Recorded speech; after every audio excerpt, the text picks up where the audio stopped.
YouTube, Sen Rider here. Welcome to my review for Kamen Rider Gavv episode 38. So I thought this was overall a pretty good episode. I felt I had a little bit of mixed feelings on the structuring, but overall the stuff that was happening was good. Obviously the primary focus was on Hanto finding the person that kidnapped his mother, and this is a cliche story that you've seen in other shows where the character that's, being sought out for revenge actually isn't that bad of a person or a sense redeem themselves. But for Toku, I would say at least in this context, for me, it feels few and far between, which I really appreciate, because usually you would have a story where the character seeking revenge would be flying off the handle. You would of course have the person that was being sought for revenge also be another warrior, so like the final confrontation between Hanto and this person would be a big battle. But in this case, he was kind of just a regular guy that was down on his luck. He had a regular sweet shop and then he kind of fell on bad times and wound up doing dark treats, but in a sense found redemption through this family and even got a chance to say goodbye to them. And I really liked that. Like, again, it's a cliche story, but for Rider, it would more often play out as the wolf being some sort of enemy character and the final stand would be a battle. But the fact that it was going to be an execution that was stopped by Hanto, and he didn't forgive him yet, but he acknowledged that he had changed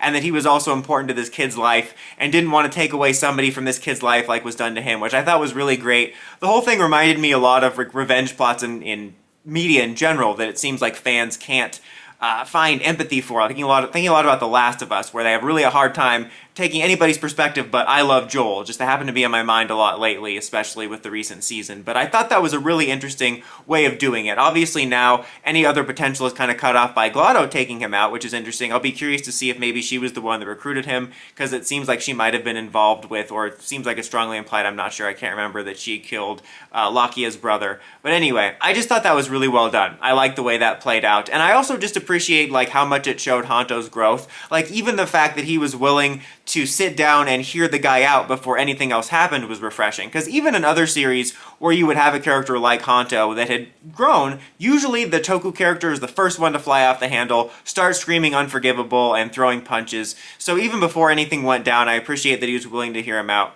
Something else I really appreciated, the fact that Gavv and Lakia, but especially Gavv, were willing to respect whatever Hanto wanted to do. In most other series, you would have the Toku lead being the most insufferable, sanctimonious little prick, talking about not doing this, but the fact that he was willing to, go with whatever he wanted was really great, which does check out given the fact that Gavv has taken out his own family members because he doesn't believe that they're going to stop being evil, basically. But I thought that was really refreshing. Both the way Hanto's character and Gavv's character behaved was against the grain for most Toku cliches, and I really appreciated that.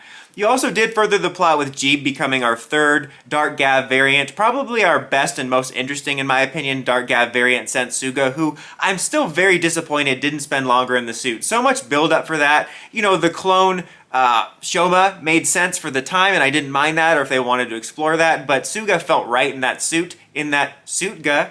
Is there anything there with that? I'm still disappointed by the missed potential of him. It felt like right as his character arc got going, he left, but I get a feeling we'll see him again in some form.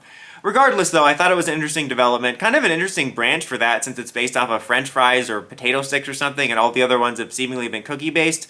But I do like that development. I did fight it. I guess it was a fight, but I did find it to be an underwhelming debut because he transforms and then he gets defeated, and that was probably my only negative about the episode. Not that he was defeated, but that the episode itself, even though I liked most of what was happening, felt a little weirdly structured because we've had this sort of confrontation with Hanto being built up for a long time, and even though it didn't feel necessarily rushed, it was weird that it amounted to basically half an episode's worth of content, and the rest of it was kind of this debut of another half of Dark Gavv, and then that debut wasn't even like, oh my god, we have a new powerful threat. It's like, oh, they're a Rider now, but we kicked their ass. So that was just kind of weird.